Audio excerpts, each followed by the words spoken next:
South India shopping mall the wedding Mantra సరికొత్త wedding collection South India shopping mall. జగము నేలిన తెలుగు, ఈ మాట చాలా చాలా చాలా బాగుంది. జగము అంటే ప్రపంచం, విశ్వాన్నే మన తెలుగు ఏలింది అనే మాట. మనమేమో ఎంతసేపు మనం ఇక్కడ దాకే ఉన్నామా, గతంలో కర్ణాటక, మహారాష్ట్ర, ఈ నైజాం బార్డర్ ఇక్కడ దాకా ఉన్నామేమో అనుకుంటాం. బట్ అది కాదు అని నిరూపించింది కదా మీ బుక్. అక్కడికి వెళ్ళిన తర్వాత, ఆ దేశాల్లో చూసిన తర్వాత, ముఖ్యంగా ఆగ్నేయాసియా, సౌత్ ఈస్ట్ ఏషియా అనేది నాకు ఒక పెద్ద సాంస్కృతిక భాండాగారం మన తెలుగు వాళ్ళకి సంబంధించి. మయన్మార్, థాయిలాండ్, వియత్నాం, ఇండోనేషియా, శ్రీలంకలను ఒకప్పుడు ఏలిన రాజులు, రాణులు. ఆ టైంలోనే రాజ్యాలు ఉన్నాయి, అక్కడ రాజులు, రాణులు అండ్ తెలుగు నేలతో సంబంధం ఉంది. అది ఇంకా కంటిన్యూ, అంటే వాళ్ళ వారసులు, పరంపర ఇంకా ఉందా? రాజులు, రాణులు లేరు, కానీ ఆ జాతి వాళ్ళు ఇప్పటికీ ఉన్నారనమాట. వాళ్ళ దగ్గర కొన్ని మనకు ఆధారాలు దొరుకుతున్నాయి. అంటే ఎర్లియర్ మైగ్రేషన్స్ అండ్ నెక్స్ట్ వచ్చేసేసి బ్రిటిష్ పీరియడ్ మైగ్రేషన్స్ అనమాట. ఈ బ్రిటిష్ పీరియడ్ మైగ్రేషన్స్ కోసం యాక్చువల్గా నేను మయన్మార్ వెళ్ళాను అనమాట. ఆ వెళ్ళడమే నా జీవితాన్ని మార్చేసింది. ఆ ప్రయాణం, ఆ ఒక్క ప్రయాణం. హిస్టరీ ఆఫ్ బర్మా ఆ పుస్తకం చదివితే అందులో ఒక తెగ ఉంది, ఒక ప్రాచీన తెగ. వాళ్ళు మన్ జాతీయులు అని అంటారు. వాళ్ళు కృష్ణా గోదావరి ముఖద్వారాల నుంచి వచ్చారు ప్రాచీన కాలంలో. మీరు అంటున్న మాటలను బట్టి మాకు ఒకటి అర్థమవుతుంది. మా దగ్గర ఒక జోలపాట ఉంది. మన రాజుకి అదృష్టం బాగా లేక యుద్ధంలో ఓడిపోతే పడవల్లో ఎర్రరాళ్ళున్న ఈ సువర్ణ భూమికి వచ్చాం అని ఈ పాట ఎప్పటి నుంచో ఉంది. థాయిలాండ్లో కూడా వీళ్ళకి సంబంధం ఉంది. ఫస్ట్ కింగ్డమ్ వచ్చేసి వీళ్ళకి సంబంధించిన వాళ్ళే. ఆ థాయిలాండ్లో క్వీన్ పేరే చామదేవి. ఇందాక మీరు చదివారు కదా. చామదేవి అంటే సరే ఏదో సంస్కృతం శ్యామదేవి నుంచి అలా వచ్చిండొచ్చు అనిపిస్తుంది, కానీ ఆమె ఇంకో పేరు వచ్చేసి చెన్నమ్మదేవి. ఆమె స్టాచ్యూ ఒక 3-4 అడుగులు ఉంటుంది. ఒక చేతిలో పూలమాల ఉంటుంది, ఒక చేతిలో కత్తి ఉంటుంది, ఖడ్గం ఉంటుంది. ఆమె చీర ఇలాగే మనలాగే ఎడమ పైట వేసుకొని ఉంటుంది. ఎడమ పైట ఒక ఆయన వస్తుంటే ఆయన అడిగింది, ఏంటండి ఇది చామదేవి అని ఉంది, థాయి పేరులాగా లేదే. ఆయన సింపుల్గా చెప్పేసి ఇండియన్ పేరు. సో ఇప్పుడు మీరు దీనికి రాసిన దాంట్లో చరిత్రలోకి అన్వేషణ, నవల అన్నారు, మళ్ళీ చరిత్ర అన్నారు. నవల అనగానే మనకు ఒక కాల్పనిక కథ, ఏదో దాన్ని మనం క్రియేట్ చేసాము, ఇమాజినేషన్ అనేలాగా ఉంటుంది కదా. ఈ రెండు డిఫరెంటే కదా. చాలా దేశాలని ఒక లింక్లో, ఒక తాడులో కట్టాలి అంటే ఏం చేయాలి? డైరెక్ట్గా రాసామంటే ఆర్టికల్స్ ఎలాగో రాస్తాం, కథలాగా చెప్పాలి. శ్రీలంక తొలి రాజ్యం, ఆఖరి రాజ్యం తెలుగువారిదా? మియన్మార్ లో ఓ రాజు పేరు మగాడా? థాయిలాండ్ లో తొలి తెలుగు రాజ్యానికి తెలుగు నేలతో సంబంధం ఉందా? వియత్నాం లో ఈనాటికి కనిపిస్తున్న తెలుగు ఆనవాళ్ళేమిటి? ఇండోనేషియా కాదు, తెలుగునేషియా అనేంతగా అక్కడ తెలుగు జాతి వేర్లు పాతుకుపోయాయా? ఆగ్నేయాసియా దేశాల్లో కనిపిస్తున్న తెలుగు జాతి ఆనవాళ్ళ గురించి రీసెర్చ్ చేయాలనే ఆలోచన రావడం విశేషం. ఈ సమాచారాన్ని సేకరించాలని ప్రముఖ జర్నలిస్ట్ అనురాధ సంకల్పించడమే కాదు, అందుకోసం ఆమె ఎన్నో దేశాలకు వెళ్లి ఎంతో విలువైన సమాచారాన్ని సేకరించారు. Nepal, Sri Lanka, Myanmar, Thailand, Malaysia, Vietnam, Indonesia దేశాల్లో తెలుగువారి పాదముద్రల గురించి 1 కాదు 2 కాదు, దాదాపు 10 సంవత్సరాల పాటు క్షుణ్ణంగా రీసెర్చ్ చేశారు. ఆ అధ్యయన ఫలితమే అనురాధ రాసిన పుస్తకం జగము నేలిన తెలుగు. గోదావరి నుండి జావా దాకా తెలుగువారు కేవలం తెలుగు రాష్ట్రాలకి మాత్రమే పరిమితం కాదని, దేశ దేశాలలో రాజ్యాలు ఏలారని, ఎన్నో దేశాలలో తమ ఉనికిని చాటారని అనురాధ ఈ రీసెర్చ్ ద్వారా ఎన్నో ఆసక్తికరమైన విశేషాలని, వివరాలని సేకరించి తెలుగువారికి అందించారు. అనురాధ చేసిన ఈ అధ్యయనం తెలుగు వారందరికీ గర్వకారణం. 25 ఏళ్లుగా జర్నలిజం వృత్తిలో ఆమె గడించిన అనుభవంతో పాటు తెలుగు భాష మీద ఆమెకున్న మమకారం ఈ రీసెర్చ్ చేయడానికి దోహదం చేసింది. చరిత్రపై తెలుగు సంతకం గురించి విశేషమైన రీసెర్చ్ చేసిన అనురాధ 2021లో శ్రీ తాపి ధర్మారావు అవార్డు, శ్రీ గిడుగు వెంకట రామ్మూర్తి అవార్డు, 2022 సంవత్సరంలో తెలంగాణ స్టేట్ ఉమెన్ అచీవర్ అవార్డులు అందుకున్నారు. ప్రముఖ తెలుగు దినపత్రికల్లో దాదాపు 1000కి పైగా వ్యాసాలు రాశారు. సినీ ప్రముఖులైన అక్కినేని నాగేశ్వరరావు మొదలు అంజలీదేవి, కృష్ణకుమారి, కాంచన, మోహన్ బాబు, ఆర్జీవి, జయసుధ, అలీ, మంజుల, సింగర్ సునీత వంటి వారిని ఇంటర్వ్యూలు చేశారు. జగమునేలిన తెలుగు నవలని అప్పటి ఉపరాష్ట్రపతి శ్రీ వెంకయ్య నాయుడు వంటి ప్రముఖులు ప్రశంసించారు. నమస్తే, నేను Kavitha. Welcome to I dream. ఇప్పుడు నాతో పాటుగా ఉన్న గెస్ట్ ఒకప్పుడు మేము కలిసి పనిచేసినటువంటి కొలీగ్స్మి. బట్ ఆ టైంలో తెలియలేదు నేను ఒక కొలీగ్, ఒక గెస్ట్గా నేను తను ఇన్వైట్ చేయబోతున్నాను. అతి పెద్ద రీసెర్చ్ను బయటపెట్టారు. తనే అనురాధ గారు, జర్నలిస్ట్ అండ్ ఇండిపెండెంట్ రీసెర్చర్. తను తెలుగుకి సంబంధించి చేసినటువంటి ఒక రీసెర్చ్ అనేది ప్రపంచవ్యాప్తంగా ఉన్నటువంటి తెలుగు వారందరూ నిజమేనా, అక్కడ కూడా మన వాళ్ళు ఉన్నారా, అంత దూరం వ్యాపించిందా అనేలా చేసినటువంటి బుక్ రాశారు ఇండిపెండెంట్ రీసెర్చర్ అనురాధ గారు. అనురాధ గారు నమస్కారం. హలో, ఎలా ఉన్నారు? బాగున్నాను. సో వ్యూవర్స్కి చూపించాలి.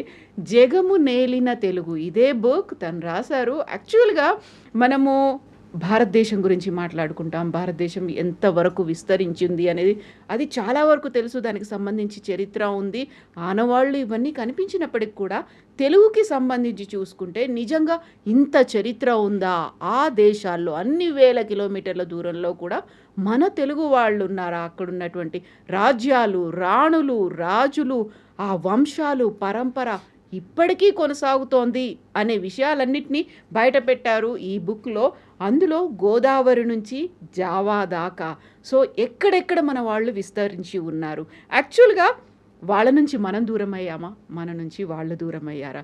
అనురాధ గారు, యాక్చువల్గా జగము నేలిన తెలుగు, ఈ మాట చాలా చాలా చాలా బాగుంది. జగము అంటే ప్రపంచం, విశ్వం, విశ్వాన్నే మన తెలుగు ఏలింది అనే మాట. మనమేమో ఎంతసేపు మనం ఇక్కడ దాకే ఉన్నామా, గతంలో కర్ణాటక, మహారాష్ట్ర, ఈ నైజాం బార్డర్ ఇక్కడ దాకా ఉన్నామేమో అనుకుంటాం.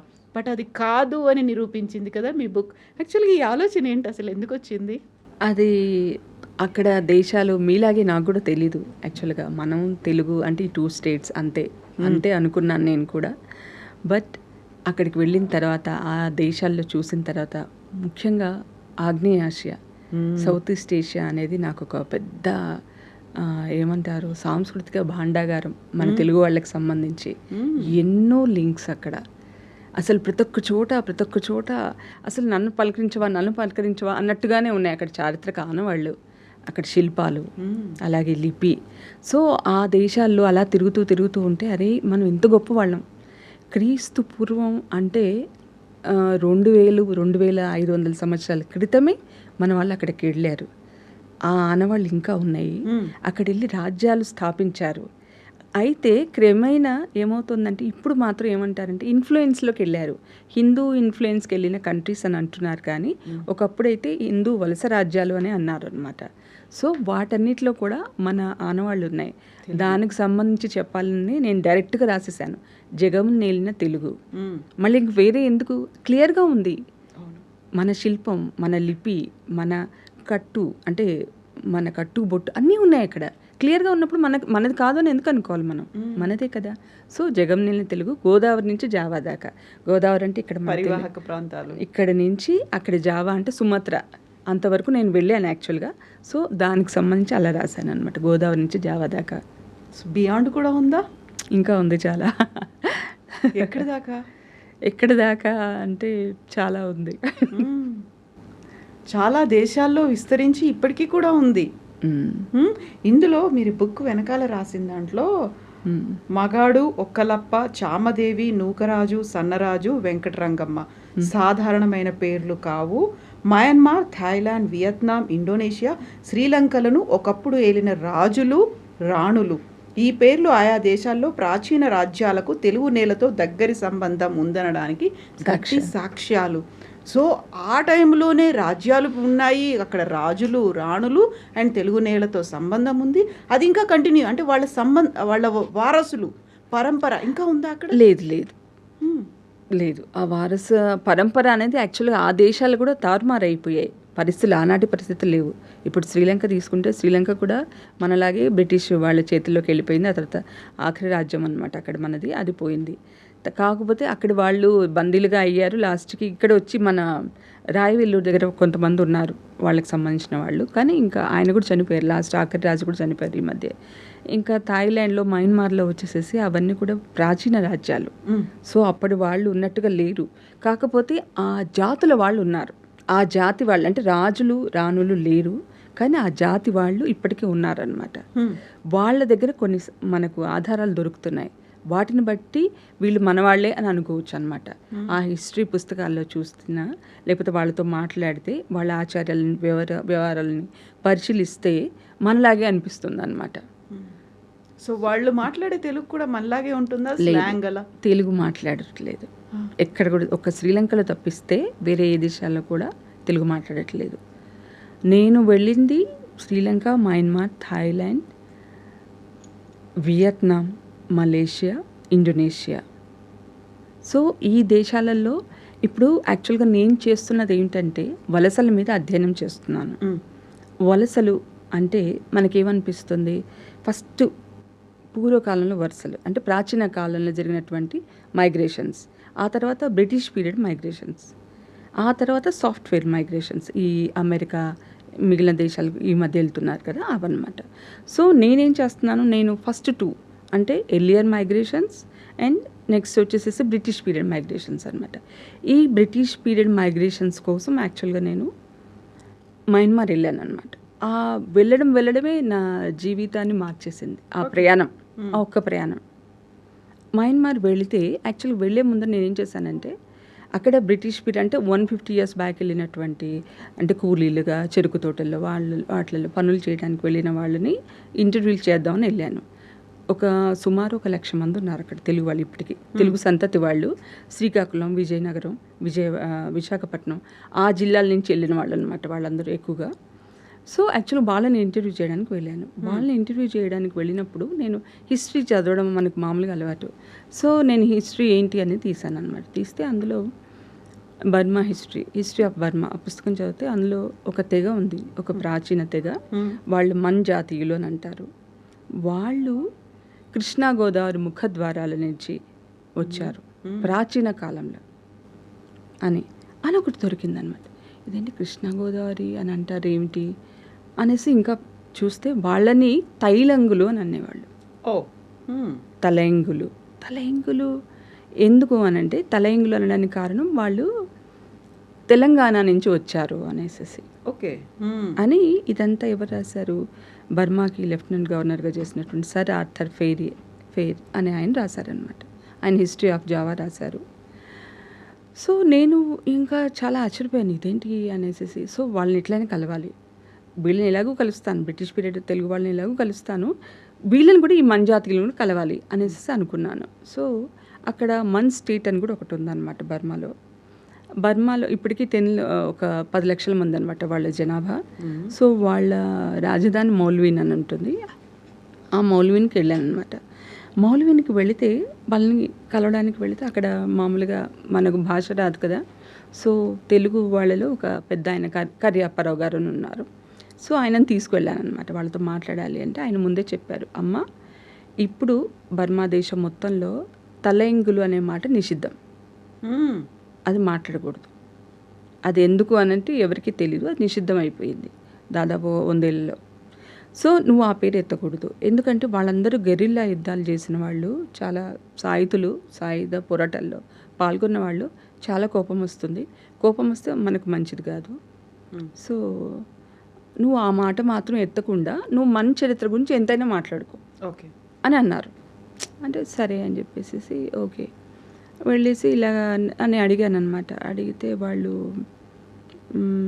ఏం చెప్పట్లేదు, వాళ్ళ హిస్టరీ అవి ఇవి అని చెప్తున్నాం. మేము చైనా నుంచి వచ్చామని చెప్పారు ఫస్ట్. తర్వాత చాలా ఏళ్ళ నుంచి వచ్చాము, యాంగ్జీ నది నుంచి వచ్చాము, పరివాహక ప్రదేశం నుంచి వచ్చాము, అది ఇది అని అన్నారు. ఇక నేను వింటున్నాను, నాకు అక్కడ ఎక్కడ లింక్ దొరకట్లేదు. మీరేమో కృష్ణా గోదావరి అనుకున్నారు, దొరకట్లేదు లింక్. సో నేనుండి ఇంకా తలైంగులు అని ఉంటుంది కదా అంటే ఆయనకి చాలా కోపం వచ్చేసింది. అక్కడ మన్ నేషనల్ పార్టీ కార్యాలయం వెళ్ళామన్నమాట యాక్చువల్గా. వాళ్ళ దగ్గర ఇన్ఫర్మేషన్ ఉంటుంది, ఎందుకంటే చదువుకున్న వాళ్ళు కదా. సో వెళితే ఆయనకు చాలా వెళ్ళిపోయారు అధ్యక్షుడు, ఆ పార్టీ అధ్యక్షుడు. మిగిలిన వాళ్ళు ఉన్నారు. మిగిలిన వాళ్ళకి ఈ కరి అప్పారావు గారు కొద్దిగా నచ్చి చెప్పారు, ఇలా అమ్మాయి అంత దూరం నుంచి వచ్చింది, ఇండియా నుంచి వచ్చింది, మీ గురించి ఆమెకి ఏదో సంబంధం ఉందంట, వాళ్ళకి ఈ నేలకి దానికోసం వచ్చింది అంటే, అప్పుడు ఒక ఆయన వైస్ ప్రెసిడెంట్ అనమాట, ఆయన మీరు అంటున్న మాటలను బట్టి మాకు ఒకటి అర్థమవుతుంది, మా దగ్గర ఒక జోల పాట ఉంది, ఆ పాట అని చెప్పారు. ఏంటి అంటే, ఓ కొడుక, మన రాజుకు అదృష్టం బాగా లేక యుద్ధంలో ఓడిపోతే మనం ఎర్రరాళ్ళున్న ఈ సువర్ణ ద్వీపానికి వచ్చాం. ఓకే. ఓ కొడుక, మన నేల తెలంగాణ, మన రాజుకి అదృష్టం బాగా లేక యుద్ధంలో ఓడిపోతే పడవల్లో ఎర్రరాళ్ళున్న ఈ సువర్ణ భూమికి వచ్చాం అని ఈ పాట ఎప్పటి నుంచో ఉంది. సో అందులో ఉన్న మీరు తెలంగాణ ఎక్కడిది అనేది మాకైతే తెలియదు, ఈ పాట ఎవరు రాసని మాకు తెలియదు, కాకపోతే ఈ తరతరాలుగా మౌఖికంగా వస్తుంది, జానపదంగా వస్తుంది అది అని ఆయన చెప్పారు. చెప్తే అప్పుడు అరే నాకు ఎంత షాక్ అంటే, అసలు ఇదేంటి తెలంగాణ అని డైరెక్ట్గా రాసుకున్నారు కదా, ఎందుకంటే పెద్ద ఎవిడెన్స్ ఏముంటుంది మనకు, అది మౌఖికంగా ఉన్నా కూడా అది పెద్ద ఎవిడెన్సే కదా. సో నేను ఇట్లా తెలంగాణ నుంచే వచ్చాను, ఈ మధ్య మాకు ఇంకా స్టేట్ కూడా ఫామ్ అవ్వలేదు అప్పటికి ఇంకా అని హైదరాబాదు అలా అంటే, వాళ్ళకి చాలా ఆశ్చర్యపోయారు వాళ్ళు కూడా. అంత పెద్దవాళ్ళు, దాదాపు 80 ఏళ్ళ పై వాళ్ళే వాళ్ళందరూ వచ్చారు, షేక్ హ్యాండ్లు ఇచ్చారు, అందరూ గ్రూప్ ఫోటో దిగాము. వాళ్ళు అన్నారు, మేము చాలా పోరాటాలు చేసాము, ఎందుకంటే మేము బర్మీసం వాళ్ళం కాదు, చైనీయులం కాదు, మా జాతి వేరే, వలస జాతి వేరే, అంటే మేము ఎక్కడో యాంగ్జీ నుంచి వచ్చాం కానీ మేము చైనీయులం కాదు, బర్మీలం కాదు, మాది డిఫరెంట్ జాతి, అసలు దీనికి సంబంధం లేదు. సో సెపరేట్ రాజ్యం, దేశం కోసం మేము పోరాడుతున్నాం, అలసిపోయాం, ఇన్నేళ్ళు అడవుల్లో అలా పోరాడి అలసిపోయాం, ఇప్పుడు మేము చేతులు ఎత్తేసాము. సో మీరు మాకు సహాయం చేయండి, మా ప్రత్యేక దేశంగా ఏర్పడడానికి మీ వాళ్ళతో మాట్లాడి మాకు సహాయం చేయండి. మళ్ళీ నన్ను అడిగారు వాళ్ళు. అలా సో వాళ్ళందరిలో లాస్ట్కి ఎలాంటి ఫీలింగ్ వచ్చిందంటే, మనందరం ఎప్పుడో తప్పిపోయాం, మళ్ళీ ఇప్పుడు కలుసుకున్నాం, ఒక ఆత్మీయత అనమాట మా అందరిలో. సో అందరం షేక్ హ్యాండ్ తీసుకొని అందరం అలా అనమాట. సో ఆ ప్రయాణంలో నాకు అనిపించింది, వీళ్ళు 2000 years first rulers of Burma వచ్చేసి వీళ్ళే, తలైంగులే అనమాట. 5th century దక్షిణ బర్మాలో వీళ్ళది 5th century నుంచి 11th century వరకు, 11th century పరిపాలించారు, 600 సంవత్సరాల వరకు. సో ఆ తర్వాత ఏమైంది, బర్మా రాజు అనువర్త అని అంటారు, అతను దండయాత్ర చేశాడు. ఎందుకంటే వీళ్ళ దగ్గర త్రిపీఠకాలు ఉన్నాయి, మంజాతీల దగ్గర త్రిపీఠకాలు పెద్దగా బౌద్ధ గ్రంథాలు కదా. సో అవి కావాలని అడిగితే అతను ఇవ్వకపోతే కోపం వచ్చేసి దండయాత్ర చేస్తాడు. అప్పుడు మనుహాన్ రాజు ఉంటాడు అనమాట, అతన్ని ఓడించేసేసి బంధించేసి ఆ రాజ్యాన్నంతా ధ్వంసం చేసి కోటలన్నీ పగలు కొట్టేసేసి ఒక్క ఆనవాళ్ళు మిగిల్చలేదు, ఒక్క ఆనవాళ్ళు కూడా, అంతా పూర్తిగా తటోన్ అని అంటారు, ఆ తటోన్ మీదకి వస్తాడు. తటోన్లో ఒక్కటంటే ఒక ఆనవాళ్ళు లేదనమాట, ఆర్కియలాజికల్ ఎవిడెన్స్ కోసం మొత్తం ధ్వంసం చేసేసి వీళ్ళందరినీ బంధించేసి 30,000 మందిని తీసుకెళ్ళి అక్కడ బగాన్లో పెద్ద పగోడాస్ అనమాట, ఎన్నంటే ఒక 10,000 పగోడాస్ అలా ఉంటాయి. ఇప్పటికీ అన్నీ అంటే ఎర్త్క్వేక్స్లో వాటిలలో బాంబింగ్స్లో, US బాంబింగ్స్లో అంటే సెకండ్ వరల్డ్ వార్ అప్పుడు ధ్వంసం అయిపోయి ఇప్పటికి 2,000-3,000 మిగిలినాయి. మొత్తం ఏషియాలో లార్జెస్ట్ అంటే అతి విస్తారమైనటువంటి ఆర్కియలాజికల్ సైట్ బగాన్ అనమాట. ఓకే, అదంతా వీళ్ళ ద్వారానే కట్టించాడు. ఇక్కడ మంజాతీల వాళ్ళే, ఇప్పుడు మంజాతీయులు మళ్ళీ నేను ఇంకా సో అప్పుడు ఏమైంది, నాకు అప్పుడు అనిపించింది అనమాట, మయన్మార్ అంటే మనకు సంబంధం లేదు కదా ఇంతకాలం, సరే రంగూన్ అని వెళ్ళొస్తున్నారు వీళ్ళు వ్యాపారం కోసం, మన వాళ్ళు తెలుగు వాళ్ళు ఎప్పటి నుంచో వెళ్తున్నారు కదా. సో అదొకటే ఉంది కానీ ప్రాచీన రాజ్యంతో ఉంది. సో ఇంకా ఎక్కడెక్కడ ఉన్నాయి అనేసి అధ్యయనం స్టార్ట్ చేశాను అనమాట. అలా నా ఓరియంటేషన్ మారిపోయింది మయన్మార్ విజిట్తో. జోలపాట తర్వాత నాకు ఆ దేశంలో మనం ఇంకా దొరుకుతాయేమో ఆధారాల నుంచి. వాళ్ళు ఏమన్నారంటే ఒక శాసనంలో ఉంది, ఎక్కడో మౌఖికంగా ఉన్నా కూడా ఆ శాసనం ఎక్కడో ఉంది, అది ఎక్కడుందో మాకు తెలీదు, తాళపత్ర గ్రంథం మీద రాశారు అని చెప్పారు ఫస్ట్ ఆఫ్ ఆల్. సో దాని గురించి నేను ఫర్దర్గా రీసెర్చ్ చేస్తున్నాను, ఇంకా 2-3 సార్లు వెళ్ళొచ్చాను ఆ దేశానికి. అయితే రీసెంట్గా ఒకటి దొరికిందనమాట. అక్కడ మౌల్వీన్ యూనివర్సిటీ ప్రొఫెసర్ ఒక మేడం అనమాట. ఆవిడ మోన్ సెటిల్మెంట్స్ అని ఒక గ్రంథం, ఒక థీసిస్ రాశారు. అందులో ఆవిడ ఈ మో జాతి వాళ్ళు 3 తెగలు ఉన్నారు అనేసి, ముగ్గురికి 3 రకాల జోలపాట్లు ఉన్నాయి. ఓకే. సో అవి ఇంగ్లీష్లో ఉన్నాయి, నేను చెప్తాను ఇప్పుడు. మోన్ దాంగ్ అని ఒక తెగ అనమాట. వాళ్ళు ఏం చేస్తారంటే, హే లియో లే from the bank of the river Ganges, land and country of the moons, we the moon dong for our part cross over the sea and reached Lago Tikumba city. Due to our deeds done in the previous lives and according to our fate, we have been separated from our parents. In what year and what time shall we return to our original place of abode? O my beloved son. Next Monda అని ఒక తెగ ఉన్నారు. వాళ్ళు ఏమంటున్నారంటే, hey లియోలే from the mouth of the river Godavari, the country and place of moons, the coast of Coromandel at the shore of the sea, it's our original reason. Being without a king and because of the past acts performed in the former existences, we have to be parted and came over to Smang Island, Bilugyu, on the flank of Jaya Mudan countryside, O my beloved son. Monna అనే ఇంకో తెగ అనమాట, 3వ తెగ. వీళ్ళు from our beloved realm Telangana, the moon land, the king being poor in merit and defeated, we fled hastily towards eastern direction and reached Davon, the laterite landmark, which was the old country site of the barbarous Milikka. A young man, Suddha by name, led the way and we have come over here, O my beloved son.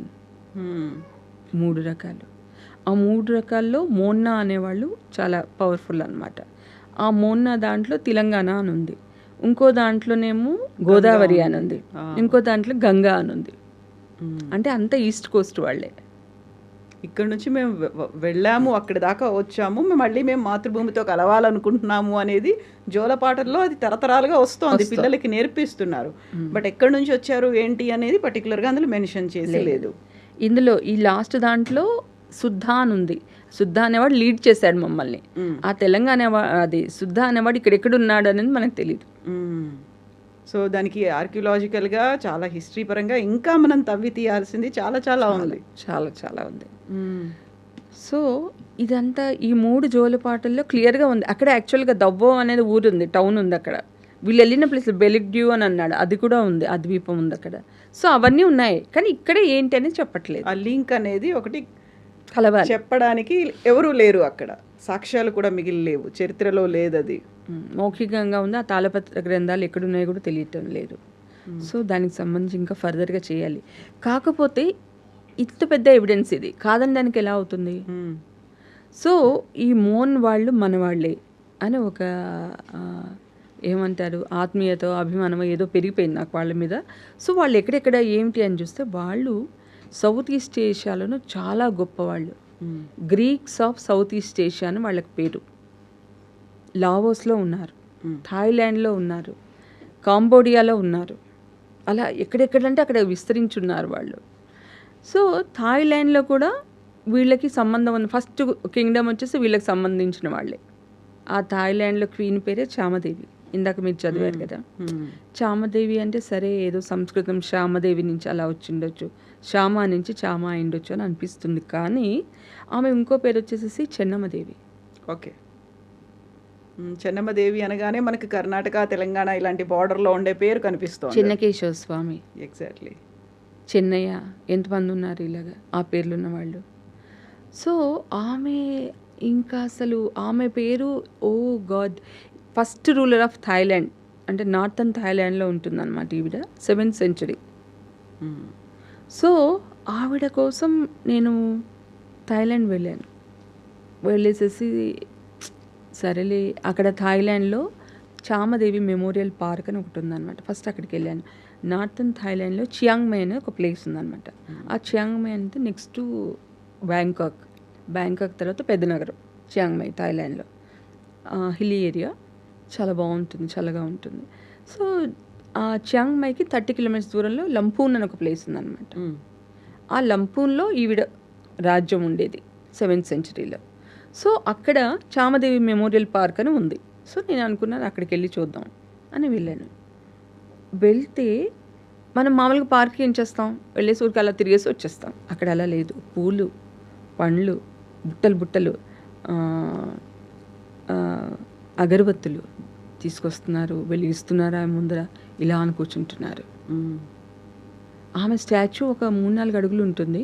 ఒక చేతిలో పూలమాల ఉంటుంది, ఒక చేతిలో కత్తి ఉంటుంది, ఖడ్గం ఉంటుంది.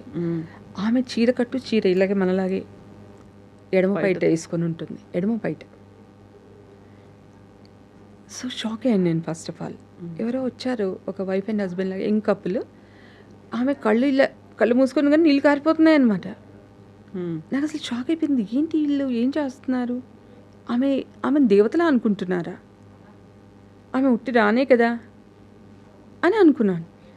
ఒక ఆయన వస్తుంటే ఆయన అడిగాను, ఏంటండి ఇది? ఆవిడ మా గొప్ప రాణి, మాకు ఏ కష్టం వచ్చినా, మాకు ఉద్యోగం రాకపోయినా, పిల్లలు పుట్టకపోయినా అన్నీ ఆమె మాకు దేవుడు లాంటిది. బుద్ధుడి తర్వాత మా దేశంలో మేము గొప్పగా ఆరాధించే వ్యక్తి చామదేవి. మరి ఆమె పేరు చామదేవి అని ఉంది, తాయి పేరులాగా లేదే. అవును, ఆమె ఇండియన్ పేరు. ఓకే, ఆయన సింపుల్గా చెప్పేసి ఇండియన్ పేరు. అయినా ఫరక్ పడదు మాకు అన్నట్టుగా. ఇప్పటికీ కూడా ఆమె ఆత్మ మా ఊరినంతా కాపాడుతుంది అని మేము నమ్ముతాం. ఓకే, అందుకని అలా అనమాట. అంత ప్రార్థనలు చేస్తున్నారు. అక్కడి నుంచి ముందుకు వస్తే వ్యాట్ కుట్ అని ఉందన్నమాట ఒకటి. ఇదేంటి అంటే ఆమె సమాధి. ఆమె సమాధి కూడా ఉంది. అదేంట ఒక పగోడలాగా కట్టారనమాట. పిరమిడ్ ఆకారంలో ఉంటుంది. మొత్తం బుద్ధుడు విగ్రహాలు ఉంటాయి చుట్టూ అనమాట. సో అక్కడ కూడా సేమ్ ఇదే, అగరబత్తులు వెలిగిస్తున్నారు, పెద్ద పెద్ద పండ్ల బుట్టలు చేస్తున్నారు, పెడుతున్నారు. ఆమె ముందర చాలా పూజలు చేస్తున్నారు. కానీ మనకు ఆమె గురించి అసలు ఏమీ తెలియదు. అదే అనమాట. సో ఇప్పుడు ఇందాక మౌల్వీన్ అని చెప్పాను కదా, ఆ మౌల్వీను పక్కనే ఇది ఉంటుంది అన్నమాట. కాకపోతే డివిజన్ ఉంటుంది, కానీ దేశాలు విడిపోయాయి. కానీ పూర్వకాలం ఇదంతా కలిసే ఉండేది. ఆమె వచ్చేసి యాక్చువల్గా రాకుమారి. ఇక్కడ సుతప్ అని ఒక రాజు కాదు, ఋషి లంపూర్ని ఒక నగరాన్ని నిర్మించి దాన్ని పరిపాలించడానికి లోబ్బరి రాజు అంటే వీళ్ళ నాన్నగారిని ఆహ్వానిస్తాడనమాట. ఆయన ఏమంటాడు, తను రాకుండా వాళ్ళ అమ్మాయిని పంపిస్తాడు. సో ఆమె అక్కడి నుంచి వస్తుంది. ఆమె అప్పటికే పెళ్లి చేసుకొని ఉంటుంది. రామన్ నగర రాజు, మళ్ళీ రామన్ నగరం అని అంటే తట్టు ఉన్నాం మత్తబాన్ అనమాట. సో అక్కడి నుంచి వస్తుంది ఆవిడ వస్తూ తనతో పెద్ద బౌద్ధ భిక్కువులనే కాకుండా గురువులను తీసుకొస్తుంది. ఆమె ద్వారానే ఇక్కడంతా వ్యవసాయం అలవాటు అవుతుంది, నాగరికత అలవాటు అవుతుంది, చేనేత కళలు అన్నీ ఆవిడ ద్వారానే ఇక్కడికి వస్తాయి. సో ఆవిడ దాదాపు 80కి పైగా సంవత్సరాలు జీవించారు. ఆమెకి 2 కొడుకులు అనమాట. సో వాళ్ళిద్దరిని 2 రాజ్యాలకి రాజులుగా చేస్తుంది తను. అలాగే ఉంటుంది ఇంకా. సో ఒక రాజు, పెద్ద రాజునేమో లంపూన్, చిన్న రాజేమో లంపంగ్ అనేసి. ఆ లంపంగ్ పాత పేరు కెలంగ్ అని అంటారు, కళింగ. ఓకే. సో చామదేవి తర్వాత నూకరాజు, గుత్తా అలాంటి వాళ్ళందరూ కూడా పరిపాలించారు. సో ఆ పేర్లు, ఆధారాలు అవన్నీ ఉన్నాయి. మళ్ళీ ఇన్నేళ్ళు అయిపోయింది, 7th సెంచురీ ఆవిడ అంటే ఎన్నేళ్ళు అయిపోయింది ఇప్పటికి? చాలా ఏళ్ళు అయిపోయింది. ఇప్పుడు మనం 21st సెంచురీలో ఉన్నాం. ఆమె పేరు మార్చలేదు, ఆమె కట్టుబొట్టు మార్చలేదు, అలాగే ఉంచారు అక్కడ. అంటే మనలాంటి వాళ్ళు వెళ్తే వెంటనే గుర్తుపట్టడానికి అనమాట. అది మా చరిత్ర అని అంటారు వాళ్ళు, అంతే. సో అలాగా చామదేవి చాలా ఫెరోషియస్ అనిపించింది. అంత బౌద్ధం. ఆమె నిర్మించిన ఏమీ లేవు, ఒక్క ఆలయం ఉంది. ఆ ఆలయం కూడా వెనక పెద్ద పెయింటింగ్ వేశారు. ముఖం మాత్రం చామదేవి పెయింటింగ్, అంటే యంగ్ చామదేవి అనమాట. ఫేస్ మాత్రం థాయి లాగా ఉంటుంది, బట్ వడ్డానం వేసుకొని ఉంటుంది. వంకీలు వేసుకొని ఉంటుంది, హారాలు వేసుకొని ఉంది, మళ్ళీ పాపడి బిల్ల అన్నీ ఉన్నాయన్నమాట. మన తెలుగు సంప్రదాయంలో కనిపించేవన్నీ ఉన్నాయి విత్ చీరకట్టు. ఓని వేసుకొని ఉంటుంది ఆ పెయింటింగ్లో. Okay okay. సో ఇప్పుడు మీరు దీనికి రాసిన దాంట్లో చరిత్రలోకి అన్వేషణ నవల అన్నారు, మళ్ళీ చరిత్ర అన్నారు. నవల అనగానే మనకు ఒక కాల్పనిక కథ, అదొక దాన్ని మనం క్రియేట్ చేసాము, ఇమాజినేషన్ అనేలాగా ఉంటుంది కదా. ఈ రెండు డిఫరెంటే కదా, ఎలా మరి? అవును, నేను ముందే చెప్పాను కదా, ఇవన్నీ చాలా దేశాలు, ఆ, చాలా దేశాలని ఒక లింక్లో ఒక తాడులో కట్టాలి అంటే ఏం చేయాలి? డైరెక్ట్గా రాసామంటే ఆర్టికల్స్ ఎలాగో రాస్తాం, కథలాగా చెప్పాలి అంటే నాకు ఇంకా నేను ఫిక్షన్నే ఇది చేసుకున్నాను అనమాట. సో కాల్పనిక కథ కొద్దిగా జోడించాను. మామూలుగా ఆ పుస్తకంలో 85% మొత్తం మనుషులు అందరూ ఉన్నవాళ్ళే, అంటే రియల్. ఒక్క 15% మాత్రం ఫిక్షన్. సో అందుకని చారిత్రక అన్వేషణ నవల అయింది. సో ఒక ట్రావెలాగ్ అనుకున్నారు, లేదు వలసవాదం అనేది ఎలా వెళ్ళారు, వలసలు అనేవి ఎలా జరిగాయి అనుకున్నారు. బట్ అవన్నీ కాదు, చరిత్రలోకి అన్వేషిస్తూ తవ్వుకుంటూ లోపలికి వెళ్తే తెలుగు బయటపడింది అక్కడ.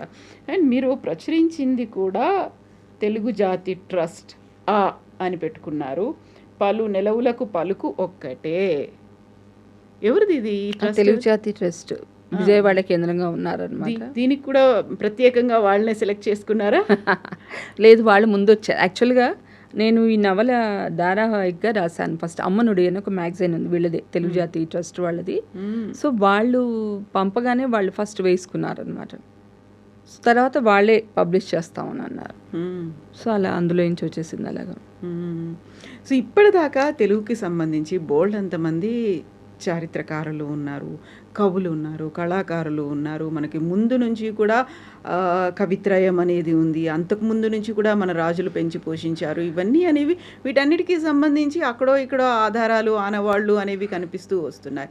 మీరు ఈ దేశాలకు వెళ్ళినప్పుడు వాళ్ళ లైబ్రరీల్లో కానీ లేకుంటే వాళ్ళ మ్యాన్స్క్రిప్ట్స్ అనేవి ఉంటాయి, వాటిల్లో మెన్షన్ ఏదైనా చేసి ఉన్నాయా? మీరు అబ్జర్వ్ చేశారా? మనం నెక్స్ట్ ఇక్కడికి వియత్నాం వెళ్దాం. మయన్మార్ అయిపోయింది. మనం యాక్చువల్గా మయన్మార్లో మగాడు గురించి కూడా చెప్పలేదు నేను మీకు.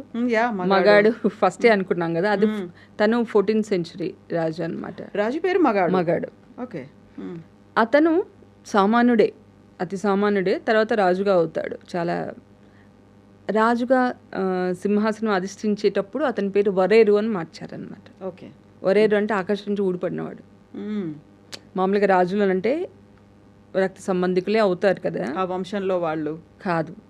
ఆకర్షించి పడినవాడు, ఊడిపడినవాడు కూడా రాజు అవుతాడు అనేసి వరారు అని పెట్టారనమాట అతని పేరు. సో ఎక్కడి నుంచో వచ్చినవాడు అయ్యి ఉంటాడు.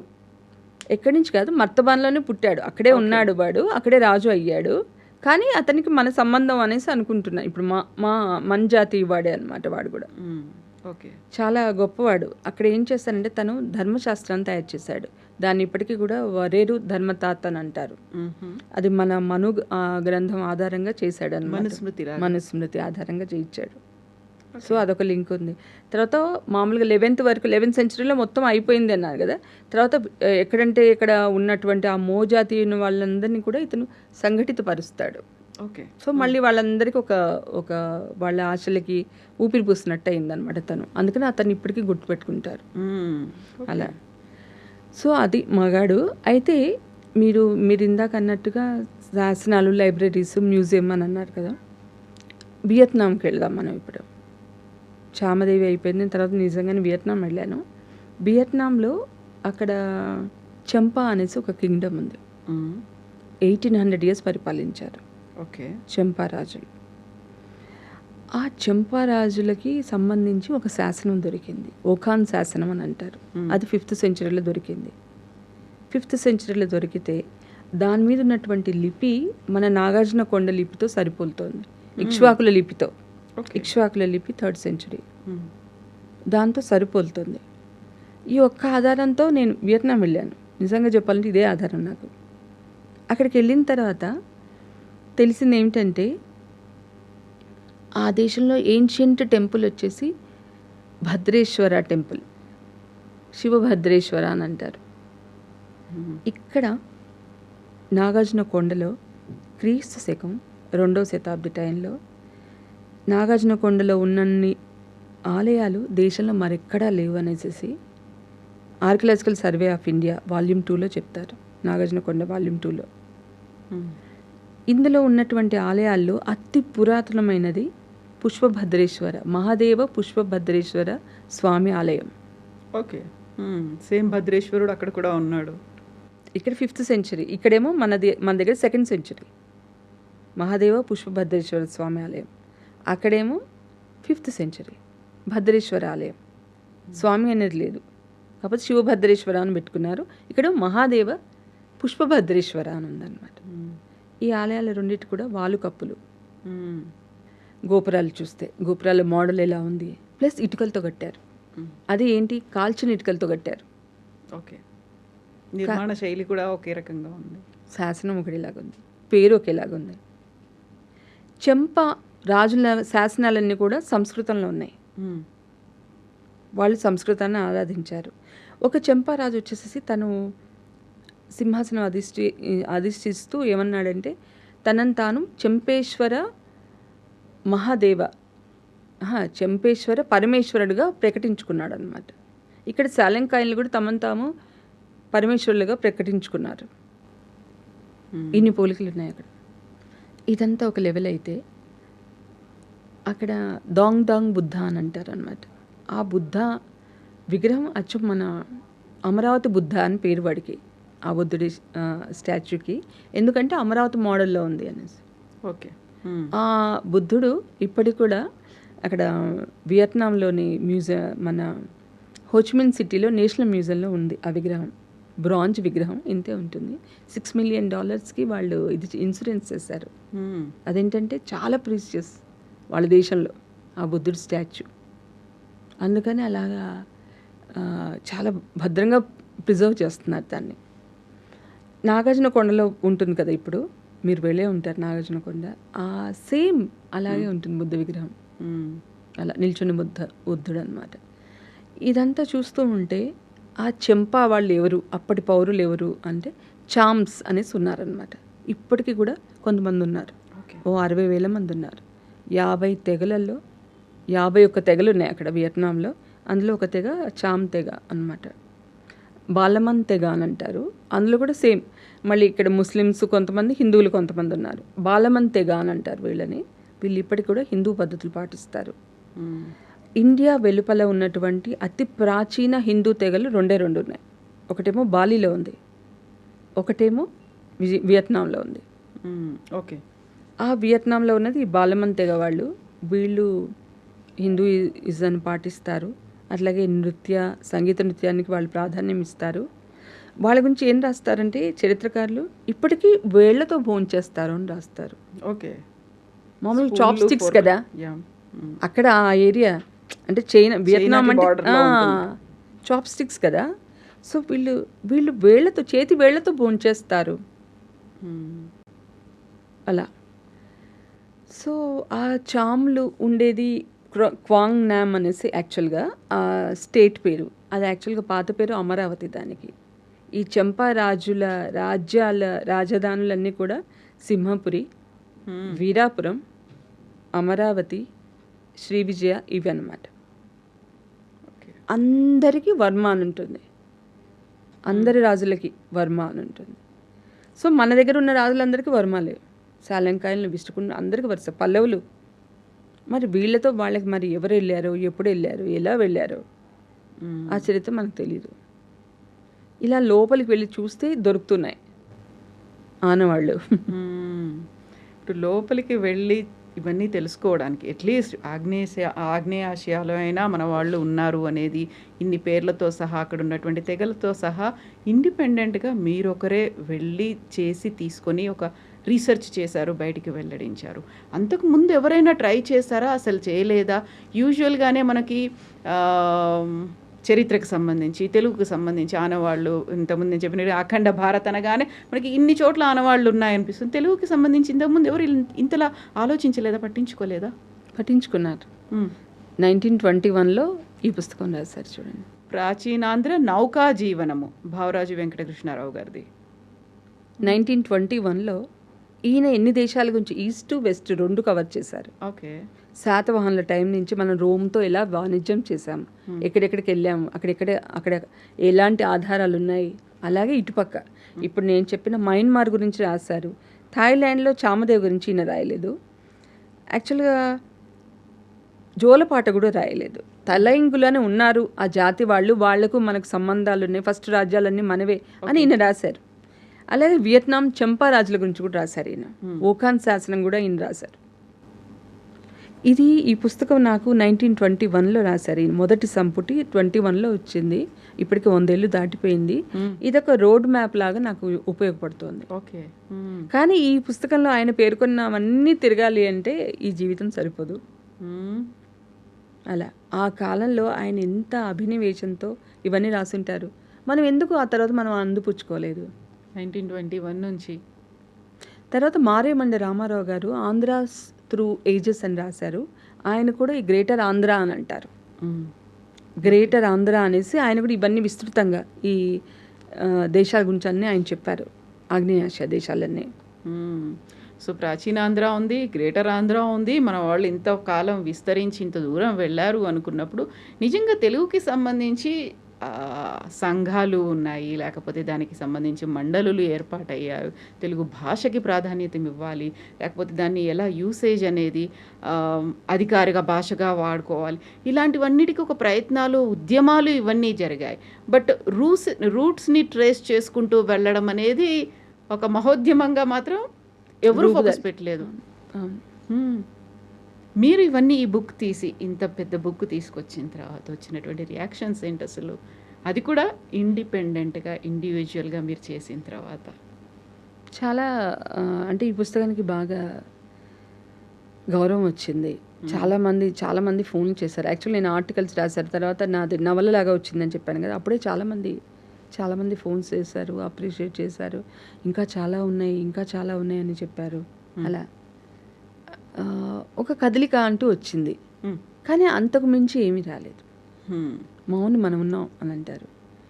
చాలామంది నన్ను బర్మా అనురాధ అని అంటారు. ఓకే. బర్మా గురించి తీశాను అనేసి. అంతకు మించి ఎక్కడన్నా ఉంటే అక్కడ కూడా ఉందమ్మా. ఇప్పుడు నేను మీకు ఇండోనేషియా చెప్తాను.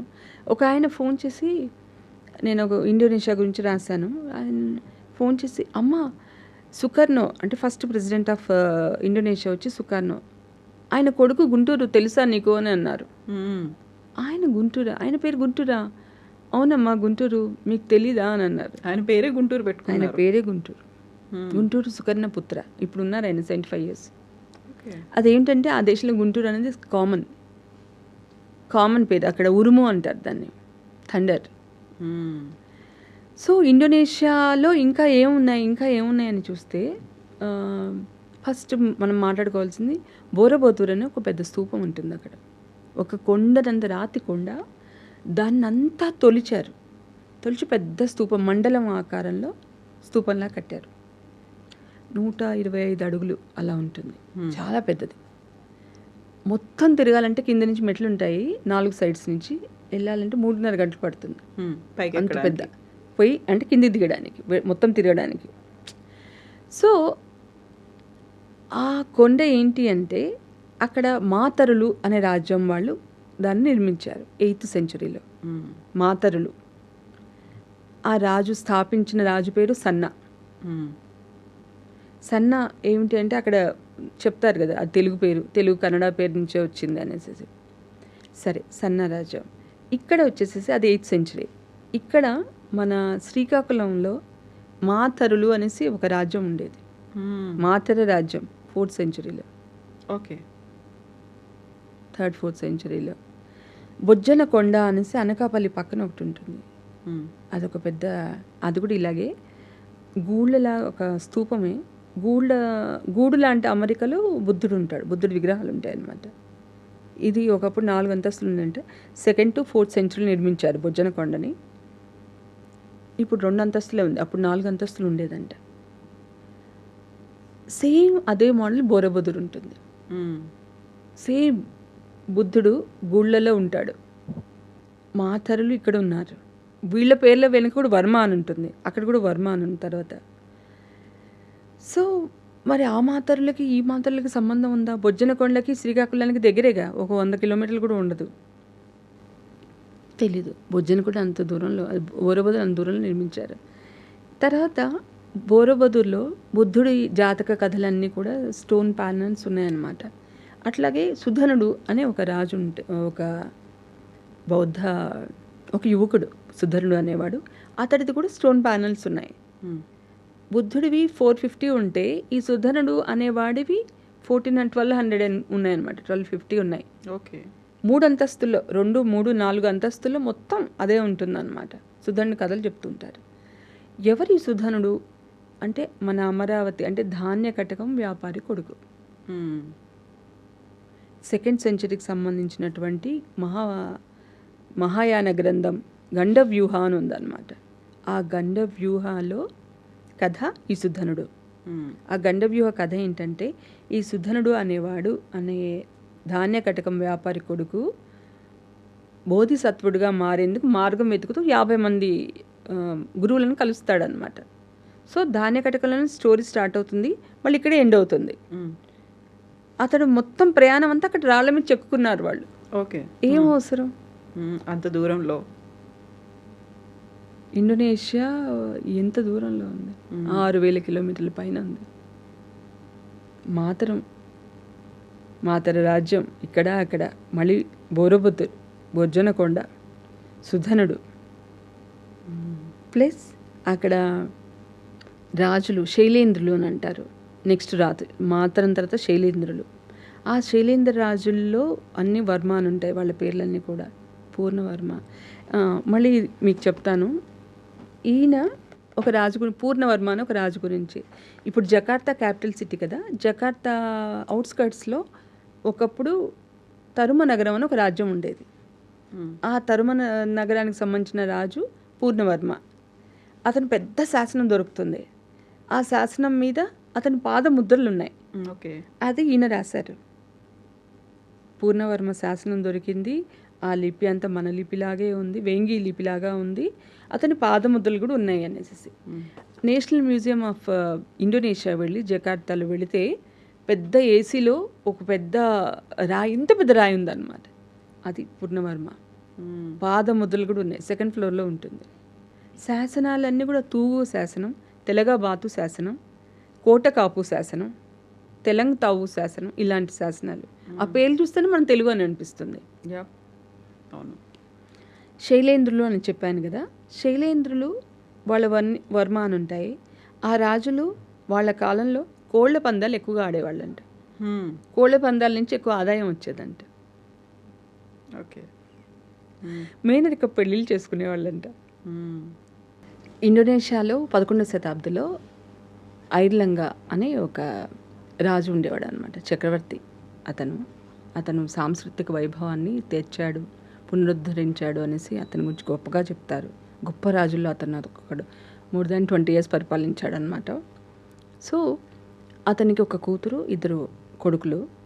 ఆ కూతురు బౌద్ధ భిక్షువుగా మారుతుందన్నమాట. సో రాజ్యాన్ని డివైడ్ చేసి కొడుకులకి రెండుగా డివైడ్ చేసి కొడుకులకు పంచుతాడు. ఆ రాజ్యాల పేర్లు ఏంటంటే, ఒకటేమో జంగాల, ఒకటేమో కేదరి. అవి కూడా తెలుగు పేర్లాగా ఉన్నాయి. అతనికి ఎయిర్లింగా అని అంటారు యాక్చువల్గా. ఎయిర్ అని అంటే ఆ దేశంలో, ఆ భాష ఇండోనేషియాలో వాటర్ అనే అర్థం అంట. లంఘనం అనే సంస్కృతం పదం నుంచి లంగ అనేది వచ్చిందంట. అతను బాలిలో పుట్టాడు. అతను జావాకి జంప్ చేస్తాడు, జావా లంఘించడం. సో ఎయిర్ లంగా. అయితే ఇంకొక జావా హిస్టరీ రాసిన ఆయన పేరు ప్రాచీన ఎయిర్ లంగయ్య అని కూడా. అయ్యా అంటే తెలుగు ప్రత్యయమే కదా. అది అయిన తర్వాత అతను కూడా శాసనాలన్నీ కూడా వీళ్ళ ఇండోనేషియాలో దొరికిన శాసనాలు కూడా స్వస్తితో స్టార్ట్ అవుతాయి. ఓకే. మన దగ్గర కూడా ఈ సాలంకాయన్లు, ఆ మాతరం ప్రభువులు చెప్పాను కదా ఇందాక, మాతరం వాళ్ళు, విష్ణు కుండలు, పల్లవులు, వాళ్ళందరూ కూడా స్వస్తి అనేది స్టార్ట్ అవుతాయి. అది కూడా ఒక లింక్ ఉంది.